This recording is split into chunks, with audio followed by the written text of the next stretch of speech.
Hello, everyone, and welcome to our fourth episode in the webinar series in the celebration of Cybersecurity Awareness Month. All throughout this month, we will bring in speakers from academia and industry to talk about different topic in the cybersecurity domain. So you all would have seen that in the first three episodes, we covered different topics like IoT datasets, CIC's outreach program here at the campus, and we also spoke about cloud computing in our last webinar. um, in today's webinar, we are going to talk about overview of innovation and cybersecurity landscape in Canada. As you all know, the cybersecurity industry in Canada is quite booming. We have a great partnership between the universities, the industry partners, and both from the public and the private sector as well. So our speaker today is going to elaborate on those topics. She's going to cover what are some of those key industry verticals where cybersecurity is booming. If you are a student, if you're a researcher, or if you're somebody who's running their own organization, what are some of the funding landscapes available to you? What are some of the key government associations and institutions through which you can link and gain some insight and uh, move forward in your journey as an entrepreneur? So without any further ado, let me introduce our speaker. Our speaker today is Miss Hyelim Juliana Kim. She works as a senior advisor, major accounts at Mitacs. Before I start reading out your bio, why don't you give us a quick introduction to yourself, and why don't you tell us something about yourself to our viewers? Thank you, Sumit. Hello, everyone. As Sumit said, my name is Hyelim Juliana Kim, and I work at Mitacs as Senior Advisor Major Accounts, and I am the National Lead in Cybersecurity Robotics in Korea. So as you can see from my name and my leadership between Mitacs, I am a Korean Canadian, and I'm happy to be here today to give you an overview of the cybersecurity Canadian ecosystem, as well as the funding landscape, and of course, different stakeholders such as academic research institutes and industries playing a role in the cybersecurity ecosystem. So briefly about my background, I have an engineering background from McGill, and I worked in different industrial sectors, different countries, and different type of companies. So I worked for startups, SMEs, large multinationals as well, as Samsung, Philips, etc. And different countries, as I said, I worked in the Netherlands, in Korea, in France, and in Canada. And the fact that I've had different exposure to a diverse type of industries and also ecosystem, it gives me a facility in understanding the people's background and the project's nature when I meet with my potential partners. And it helps me to really provide the right kind of, I guess, introduction to other partners as well. And in terms of the nature of companies I worked with, now I am, from startup, SMEs, and multinationals. Now I'm with Mitacs, which is a not-for-profit funding agency across Canada. And now I can really help fellow innovators in obtaining fundings and also introducing them to other funding agencies that we collaborate, on a long-term basis. So this is about, the summary of my background. And I also forgot, I am also the founder and president of Quebec Korea Business Association. And through this association, we play the role of connector between companies in Quebec interested in the Korean market and the Korean companies interested in the Quebec market as well. So this is about, summary of my background. And now I'll go into my presentation. And of course, during the presentation, if you have any question, let me know. But, we'll have time at the end of the presentation for questions and answers. So I'm going to share my presentation.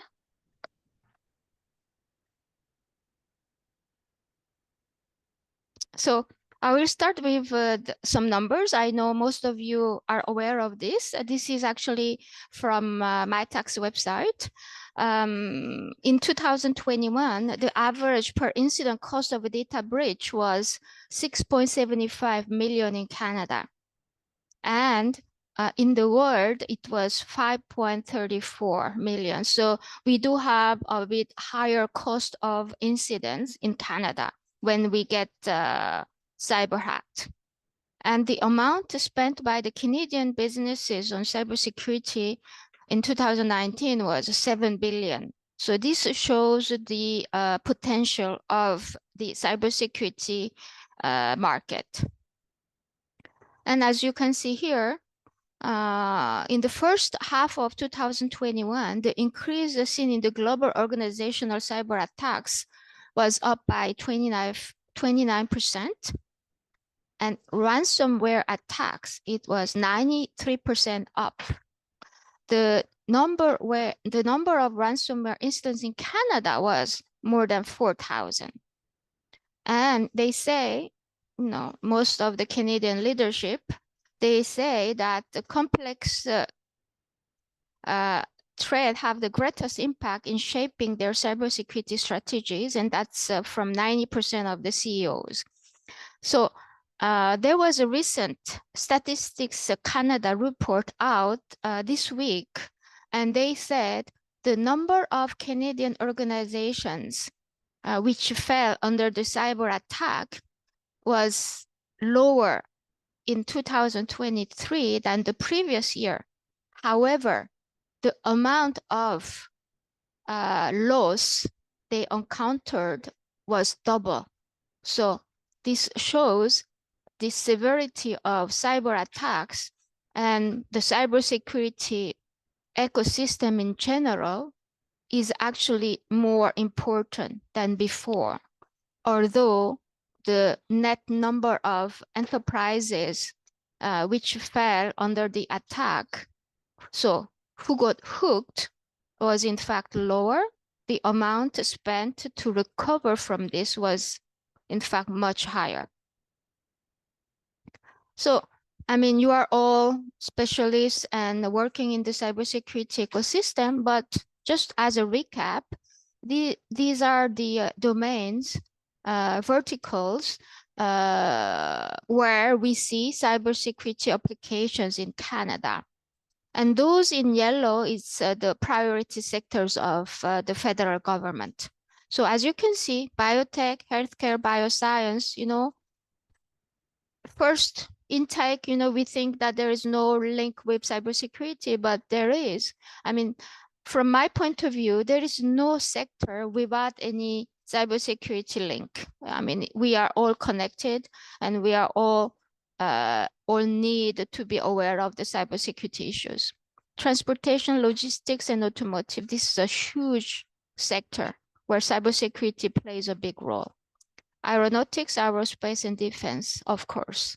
Telecommunication, next generation networks. Obviously, cybersecurity is a big issue, not only for the infrastructure, but also for customers, the data privacy and related things, right? Anything that has to do with customer data, it needs to be secured. Advanced manufacturing, digital transformation. I mean, this is all where cybersecurity plays a role. Fintech, energy, quantum, obviously. Quantum technology will disrupt everything we know in the current era of cybersecurity. So this is an entire new sector where research in cybersecurity needs to be concentrated. And social innovation as well. We think maybe they do not have a direct contact with cybersecurity, but they do. And video gaming, entertainment, data privacy, big issue, digital industry as well. So now I go to the governing bodies of Canada cybersecurity. I mean, most of you, I am sure you know them or heard about them. But as you can see, we have the Canadian Security Intelligence Service, the CIS, Communications Security Establishment, CSE, Royal Canadian Mounted Police, Public Safety Canada, Canadian Centre for Cybersecurity, Information and Communications Technology Council, Standards Council of Canada.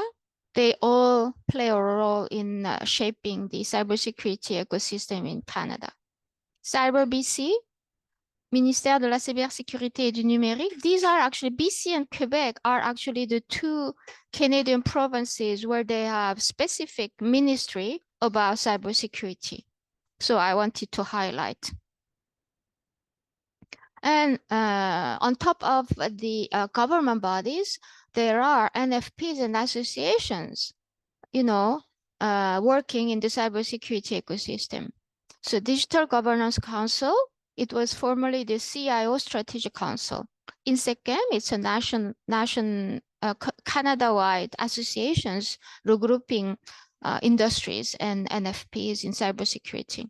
CyberEco, it's a Quebec dedicated equivalent of INSECM. They also have actually a startup incubator, a brand new incubator in their office now. They recently got a big funding from Ville de Montréal, so Montreal City, and Quebec government and federal government.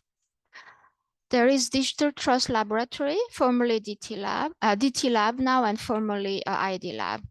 Cyber Threat Exchange, Canadian Cybersecurity Network, Canadian Cyber Forum. So these are all the associations navigating in the cybersecurity ecosystem.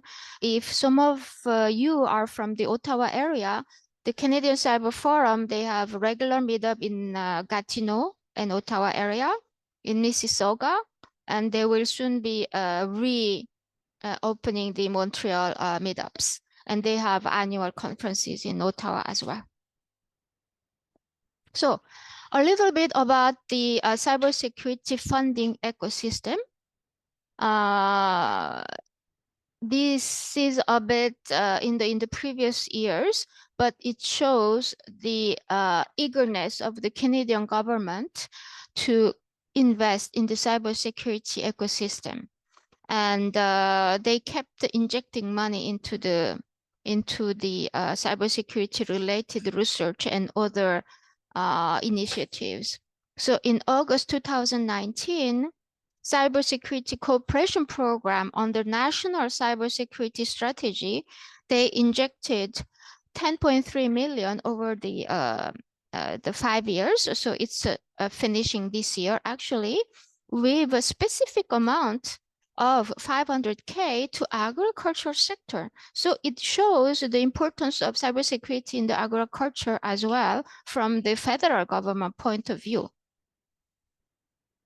Another federal investment in 2022, they pledged 875.2 million over the coming 5 years, including specific allocation to CSE.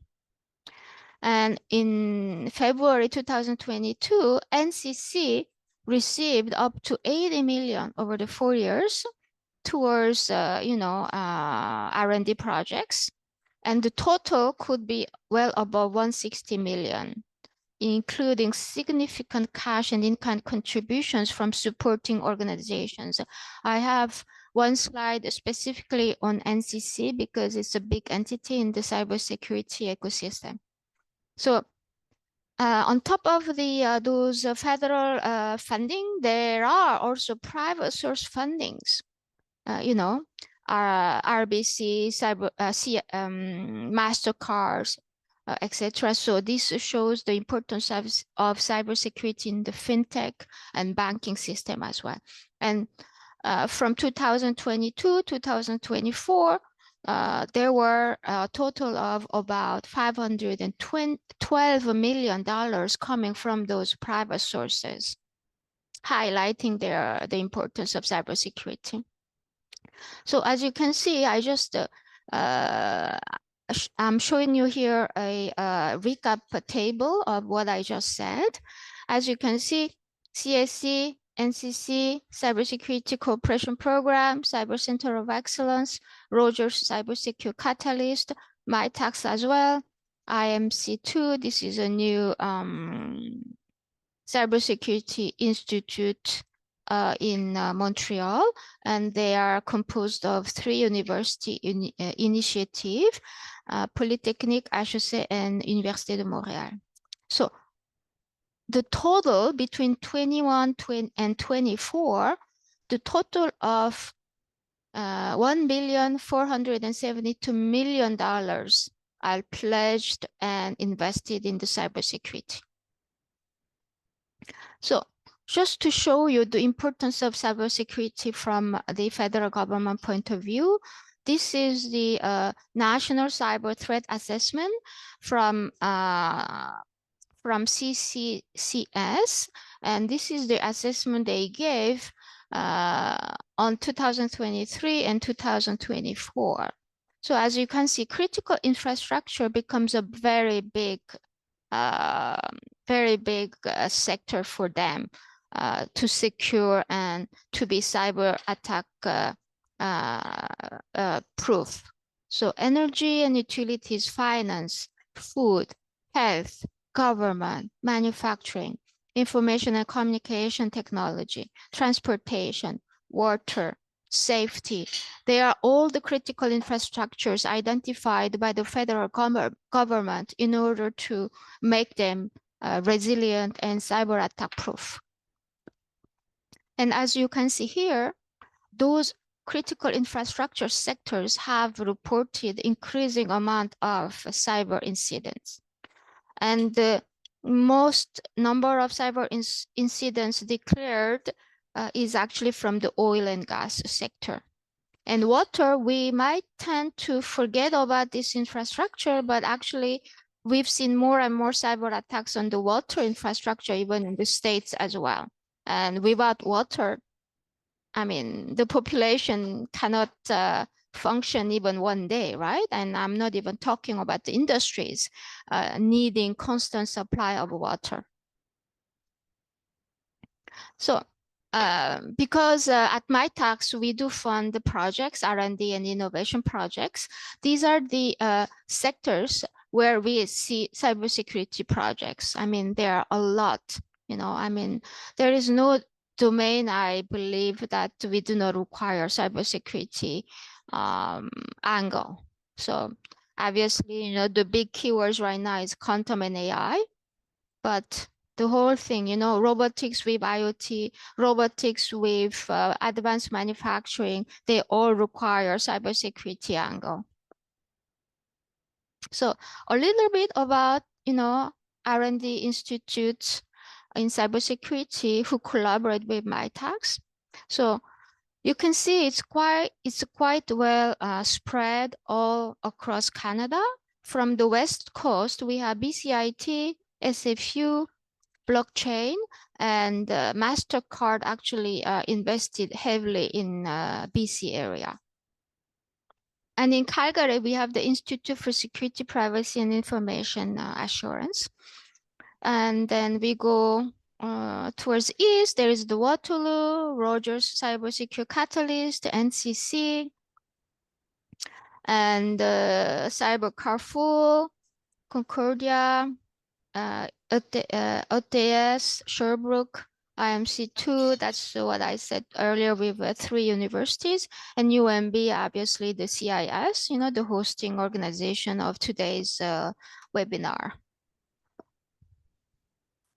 And if, and I wanted to highlight universities with a strong emphasis on the cybersecurity, right? So some of them have a cybersecurity institute, and others have cybersecurity related programs. So as you can see, it's really quite a lot of universities realizing the importance of cybersecurity. BCIT, UBC, SFU, Calgary, Concordia University of Edmonton, Ottawa, Carleton. And I must say in the Ottawa area, there are quite many large corporations who do have a specific interest in cybersecurity.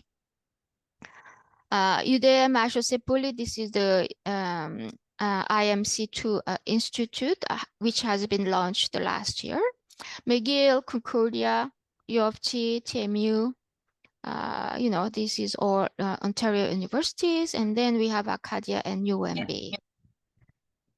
So NCC, I promised you I'll give you a little more detail about NCC, which is really a national consortium on cybersecurity, regrouping many companies, many universities, and which got a huge amount of funding from the federal.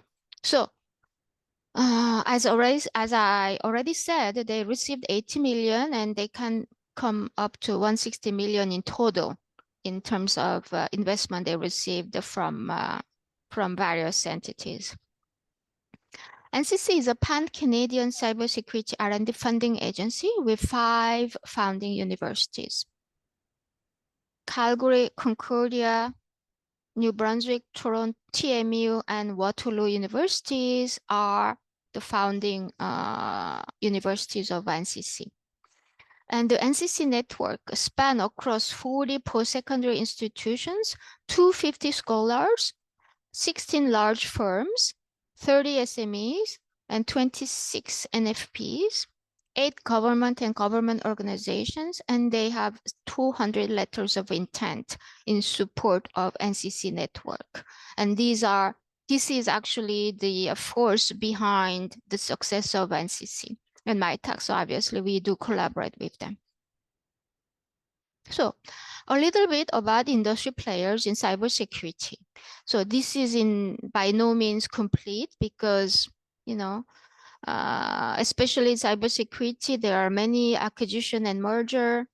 There are other new startups popping up and new FDI as well, foreign direct investment. So this is a snapshot of the industry cybersecurity landscape, but there are others that I probably forgot to add or came up after I made this slide. So if I go from west to east, you see some of them that you probably know, Microsoft and MasterCard. They invested heavily in cybersecurity in the BC area. There is Absolute, TerraDC, acquired by HP, Fortinet. And in Calgary, Cisco has a huge testing network infrastructure in cybersecurity. In the Ontario area, we do have quite many. Magnet Forensics, Essentire, Interact acquired Secure Key, MasterCard acquired Ithaca, Field Effect, CrowdStrike, BlackBerry. Now, they are no longer a mobile phone maker, but a cybersecurity company. IBM, Arctic Wolf, and now we have Optiv. Google has huge interest in cybersecurity. They are from the Montreal office. They are the one who donated, I think, 1.3 million to IMC2, the new Montreal Cybersecurity Institute. Ericsson, Okta, Fortra, GoSecure, these are some of the cybersecurity stakeholders in the industrial ecosystem. So now a little bit, briefly, how Mitacs can help advance your innovation and R&D projects. So as I said, Mitacs is a pan-Canadian not-for-profit funding agency. So we fund R&D and innovation projects through our talents, so interns who work in the project. So we are everywhere, from west to east, and we have about, collaborated with about 11,000 enterprises so far. And we are the connector of industry and academia through our talent network. The founders of Mitacs 25 years ago were actually 3 university profs, and this explains the deep network that we have with academia across Canada. We work with all the universities across Canada. And we also have international collaborations. Global Affairs Canada, for instance, is an active promoter of our programs to attract talents to come to Canada. So a little bit of numbers. From the 3 years post the Mitacs project, we realized that 66% of project partners still collaborate, and 51% of projects were commercialization projects, and 47% of our project addressed a societal problem, and 21% resulted in the job offer for the intern. And 17% of our partner adopted a new technology after the project. And the sales went up by 16%, wages and salaries by 14%, 11% increase in the labor productivity, 9% in the employment, and 9% in the revenue. So we have many programs to help industries to advance their projects. The research projects, we have Accelerate and Accelerate International to help foreign industries to do Mitacs in Canada, or to attract foreign talent to come to work with a Canadian industry. And we have innovation program, which is business strategy internship. This comes in when the company has a commercialization, optimization, improvement type of project. Even market research type projects, they can benefit from innovation BSI program. And we have specific programs for startups. If a co-founder is actually eligible to Mitacs, meaning still affiliated with a university, then we can fund their salary, but they will be working for their own startup. So all our funding is up to 50%.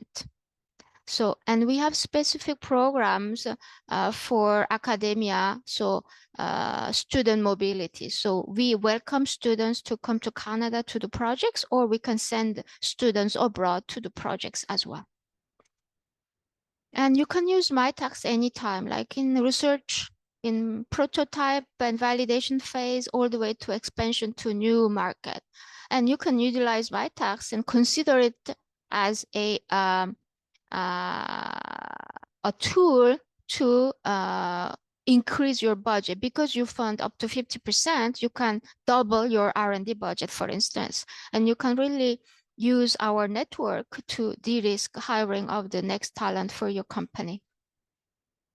And as I said, because we have a national presence, you can really tap into the national research talent pool across Canada. And you can start as small as 1 unit with 1 researcher with 1 university, to multi-year project with many students and many universities and many companies. You can really build a consortium as well. And our interns are from postdoc, PhD, master, undergrad, and even college students. So you can really pick the right talent needed for your project. And so Mitacs project example, I mean, there are many ones, but in cybersecurity, we had some projects with Sun Life Financial, Media Smart, ISA Cybersecurity, Transit Research and Innovation Consortium, Hydro-Quebec. I mean, as you can see, it's an electricity provider. So cybersecurity is a huge issue for them. You know, it's a part of the critical infrastructure identified by the federal government. So they do Mitacs with us for cybersecurity related projects. So I'd like to thank our funders, the federal and provincial governments. And that's it. This ends my presentation. And if you have any questions, I am happy to answer them.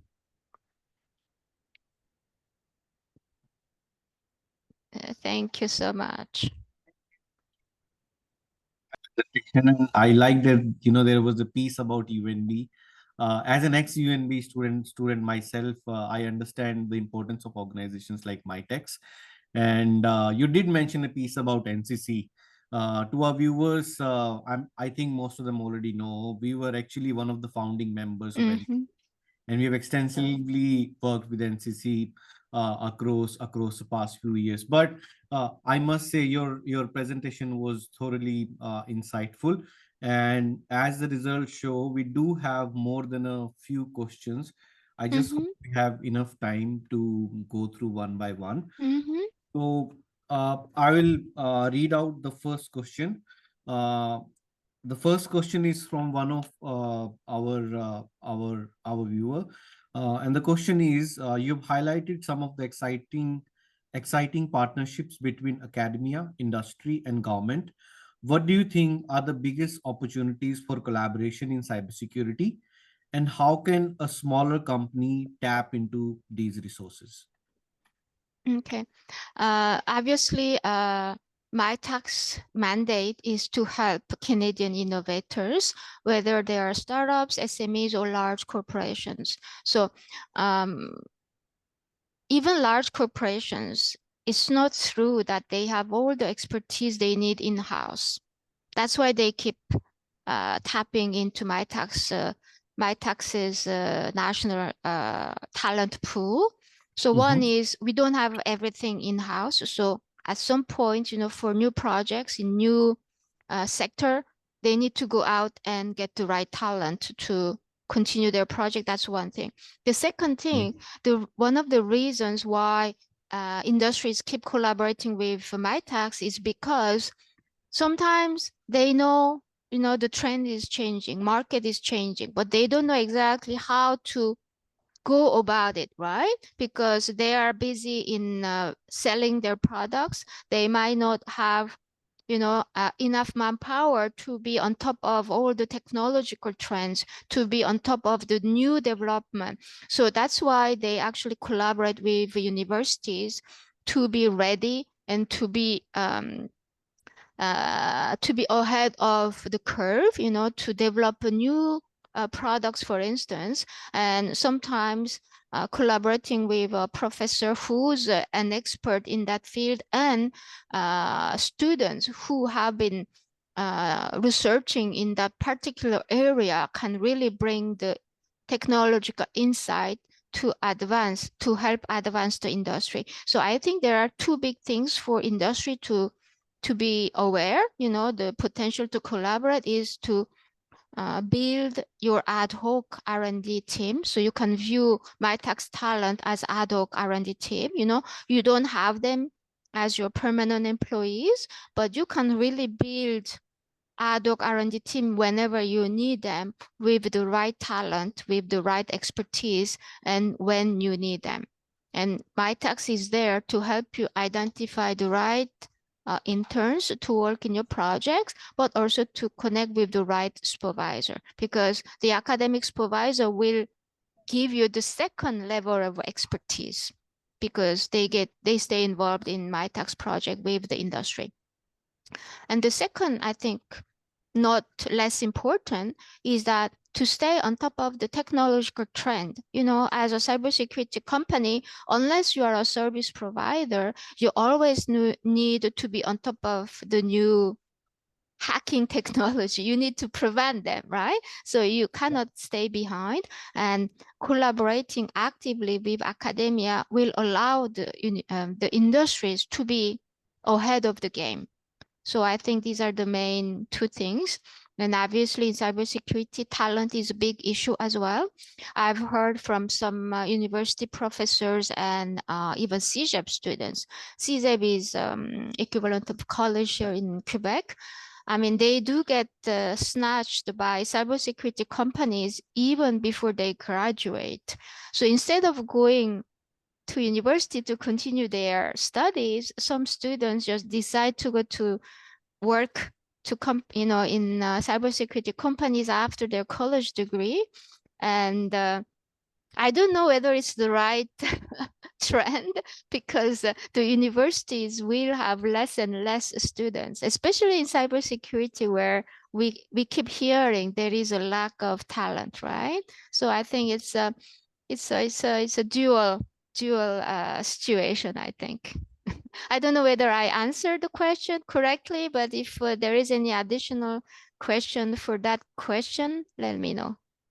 Yeah, no, no, both the part of the question, and I certainly agree with you on the demand supply part. Even here at the university, we feel that the supply of cybersecurity, experts and students in far less than the demand. A lot of time we see at the university that placing these students or getting them job is not at all a challenge for us. The challenge is to keep them in the province so that they get an Mm, employment in the province and mm. help the province, I mean, moving forward. So yes, with respect to the demand of cybersecurity experts, that's definitely on the rise. So with this, we'll move to our second questions, and this is with respect to emerging technologies. One of our viewers has asked that with the rapid growth of emerging technologies like AI and quantum computing, how do you see these trends shaping the cybersecurity in Canada, and what should the organizations be doing now to prepare? Excellent question. I mean, we keep hearing about all those cyber attacks everywhere in every sector. And I think, was it this week or last week, there was this apparently a research paper that was submitted and published from a Chinese university, saying that they hacked, or they managed to hack quantum, using quantum computing system, right? And some people said that's not possible, not yet, but it's coming. And this just highlights what I also said earlier. Quantum is a new landscape. It's still in the R&D stage. Nobody knows actually how it's going to span out. Even the quantum people, they say nobody knows what they're talking about. So it actually reassured me, so I can talk a little bit about quantum, even though I don't know, because even the quantum experts, they don't know what they're talking about, right? So even the quantum itself, it's still a new, you know, new development, new R&D, full of potential. So imagine cybersecurity, which needs to secure these infrastructure, right?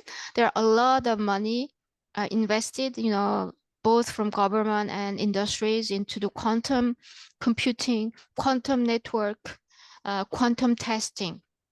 And cybersecurity is the base of that. So in Quebec, there is a quantum testbed that is being deployed, and they actually changed their name of the testbed. Instead of saying quantum testbed, they actually added cybersecurity into that, because they realized that cybersecurity is the fundamental piece in the quantum network. So quantum and cybersecurity go hand in hand, and no research can be done in quantum area without including cybersecurity. So I think in terms of emerging technology in cybersecurity, quantum will be number one in terms of emerging technology and R&D activities. And AI, obviously, AI and cybersecurity go hand in hand as well. But AI, because I mean, everybody has been um, investing and contributing to R&D of AI. We feel it's a bit more stable than quantum. However, AI is everywhere, the same way as cybersecurity, healthcare, fintech, you know, advanced manufacturing, supply chain, everything includes AI. So in terms of research, AI and cybersecurity also has a great potential.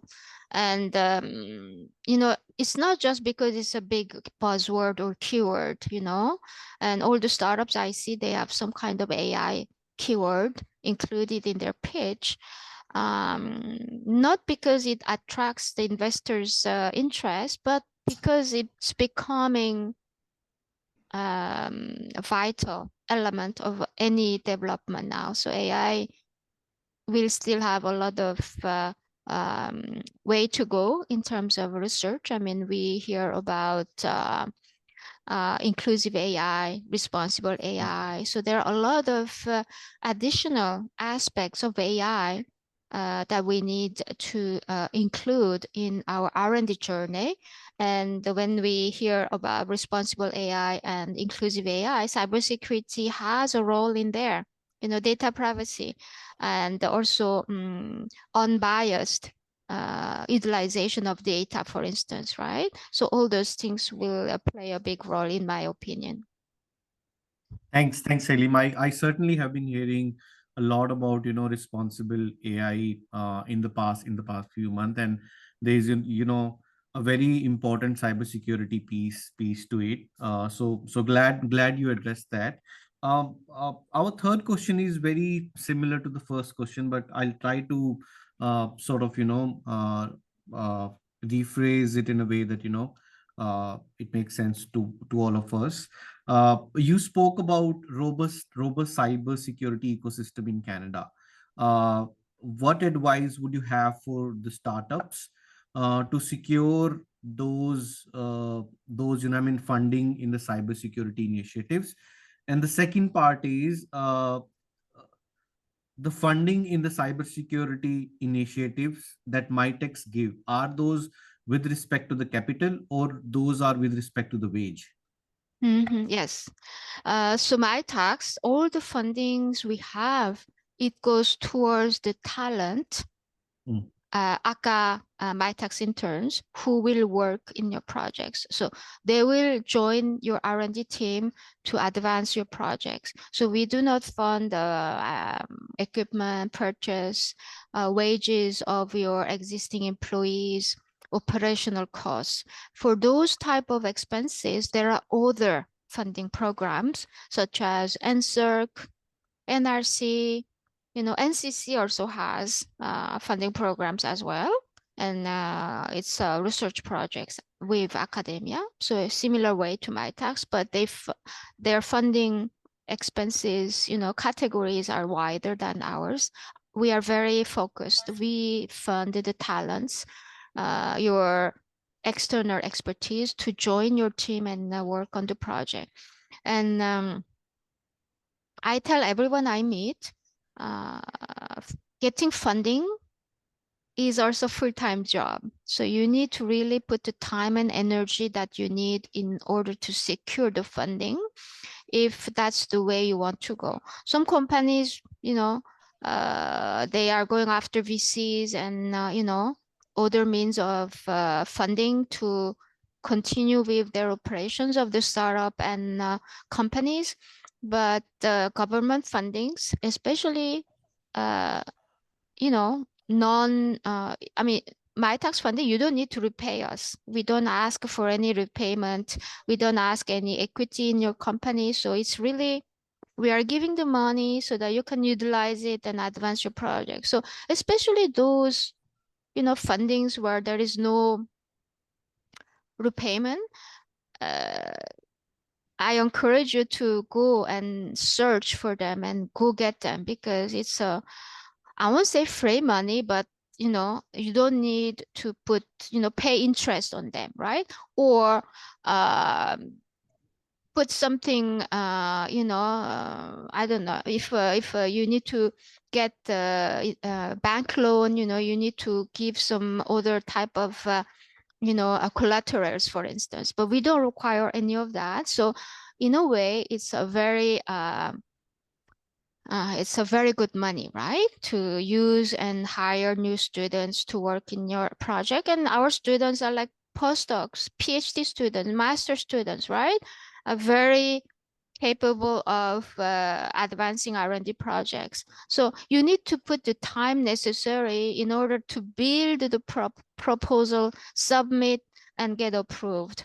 And there are many others. I mean, you can connect with Innovation Canada, with NSERC officers. They will debrief you of what kind of programs they have, and you can really dedicate time to go get those fundings. And some people will say, oh, it's too much time, too much energy, but then there is no free money. So you need to put the time necessary to go get the funding you need so that you can advance your projects. And I think for that piece, Mitacs is a very good program, to hire the students, at 50% less, top-notch experts, right? And sometimes startups are they have founders who are good in certain area, but they lack the other piece, and they can go get the missing piece from academic partners. And like that, they can really build a strong internal team to go and get the MVPs, or go to next phase, have a commercializable products, for instance. And we have also for startups travel grant, and this is not non-matching funding. We give up to 5,000 per travel, and you can go to other countries to go meet potential investors, potential customers, attend conferences, etc. And you don't need to match that amount, and you can submit 5 times during the lifetime of the startups. So this is a very good money to help. That's the only operational funding we can give. The rest is towards the talent. Fact that getting a startup funded is a full-time job, and Mitecs is doing some really good work with respect to providing you the right resource and the right research team, so that you can take your product forward.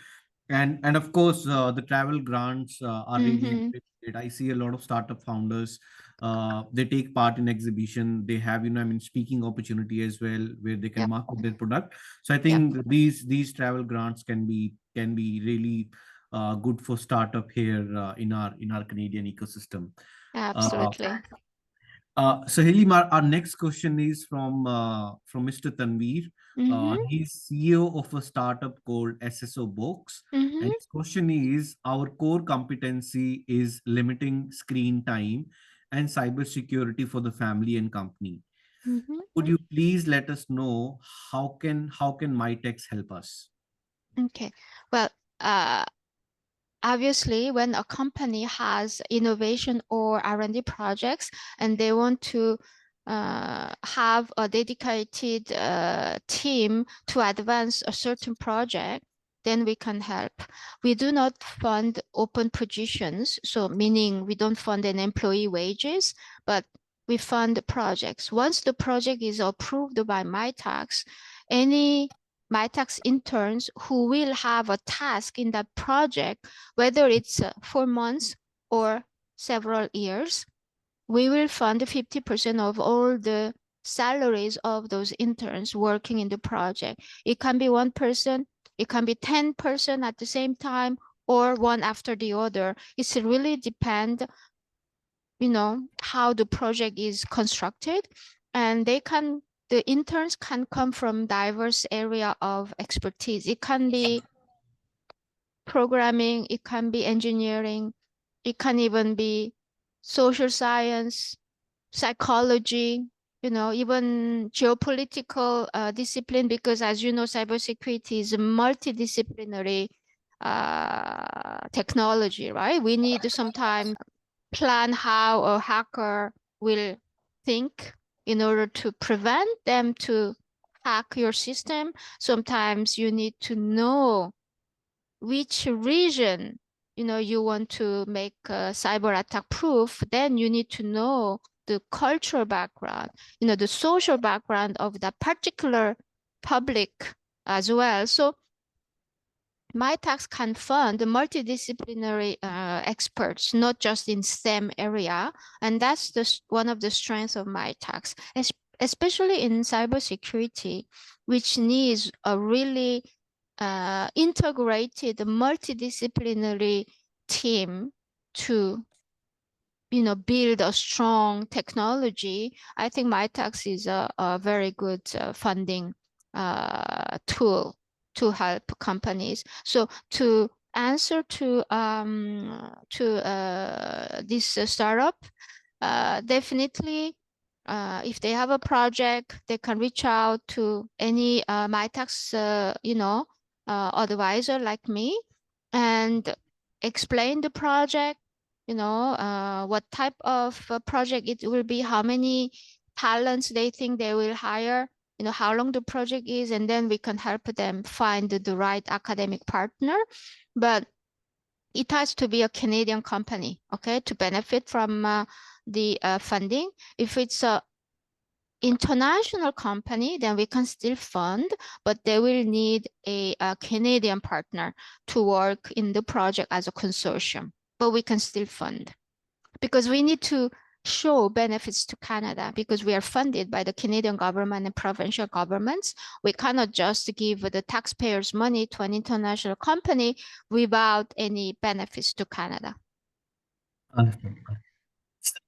I think this answer, in the second part of the question as well, in which he's asking that how the interns are identified. I think that has been addressed as well. That they need to reach out to Mitacs with the We details help. project and the requirement of with respect to resources, and then from that time onwards, Mitacs would sort of give them expertise and guide them in that direction. Uh, Thanks, Hyelim. With this, we come to the last question, and I assure you, this is the last question. We do have a lot of interest from your topic today, and the question is, something that we have seen here at the UNB as well. So the question is, Canada lags behind in terms of the post-secondary industry alignment in productivity and patent data. Much of Canada's university research ends up beyond our borders, and university seems to research what they want rather than aligning with industry needs. What could Mitacs and other agencies do to close this gap? This is a fundamental question for anybody working in the innovation ecosystem, starting from the governments. So, as you know, this productivity lag and innovation index lag of Canada has been, analyzed by many people, many entities during the past, I don't know, 2-3 years now. And I think 2 years ago or last year, the result of all those investigations was that Canada is strong in the fundamental research, but we lack in the commercialization. And as you know, if we cannot sell the product, then it doesn't help our economy, and it doesn't help in creating jobs, right? So there is a huge gap between the fundamental research and commercialization. And if we don't close this gap, we'll still lag in productivity. We'll still lag in the innovation index. Last year, I believe Canada's innovation index is below the first 10. We are in the 20s. Whereas countries like Korea is top 10, okay? At some point, 2-3 years ago, Korea was number 1. They replaced Germany in the index, in the innovation index, okay? And Korea is very good in commercialization and innovation. And Canada is very good in fundamental research. So we need to really, and Mitacs is doing that actually. That's why I'm very proud. We are actually helping industry connect with academia, and we help industry connect, academia connect with industry. And by connecting those two entities, what are we doing? We are closing the gap between the fundamental research and the commercialization. Companies, the ultimate goal is to commercialize their products to make money, to create jobs, to create, a healthy economy. Increased productivity comes into that, because the more productive we are, the more product and technology we can sell, right? And create more richness for Canada and the company and the population. So Mitacs is actually helping connect these two ends. Industry, they have their own needs, to advance their product and technology.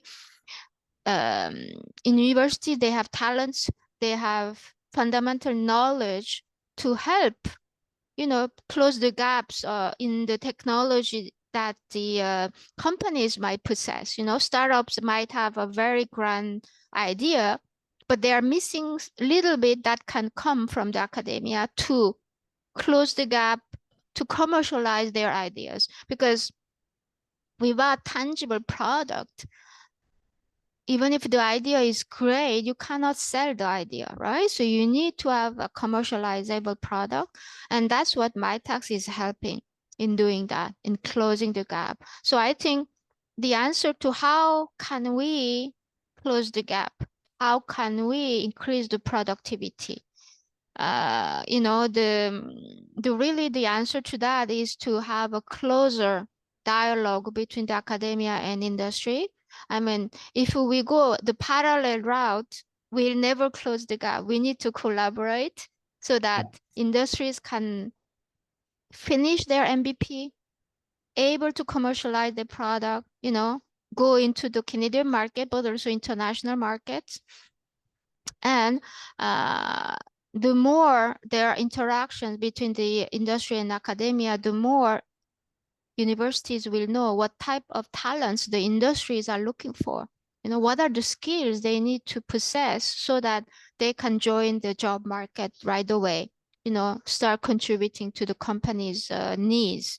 Because I think I have many recruiters as well in my network, and they keep saying, somebody with 2-3 years experience, I can place them right away. There are huge demand.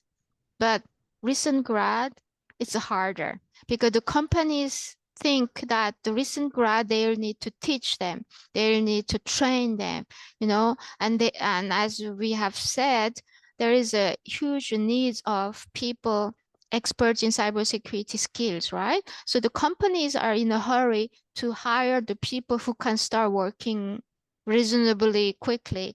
So they don't want to go through the training period, extensive training period with recent grads. But then if we don't give recent grads experience and opportunity to gain experience, then they will never have 2-3 years experience, right? So it's a little bit, chicken and egg, but I think Mitacs is helping in that area as well, because a lot of companies, they hire Mitacs interns and then hire them as a employee afterwards because they've gained experience. They know what the project is all about, and it's the company project. So the company knows, if there is a fit or not with the students. So a lot of times, for the company, it's a good way of building their talent pipeline. Instead of going and hiring them and then realizing after 3 months that it wasn't a good fit, then that's a lot of loss, and loss in money, but loss in time as well from the company point of view. But if they hire students from Mitacs, work in the project, and after the project, if they offer a job, then for sure it's a good match, right?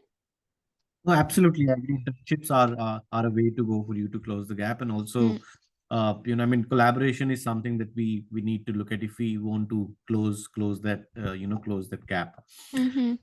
So thank you, Hyelim. With this, we come to the end of today's webinar, and we appreciate you sharing your insight on Canadian ecosystem on innovation and cybersecurity.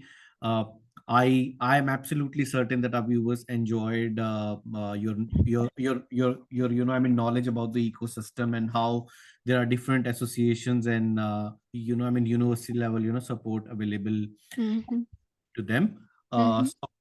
Thank you. And with this, we come to the end of our webinar. Thank you for being on the show today.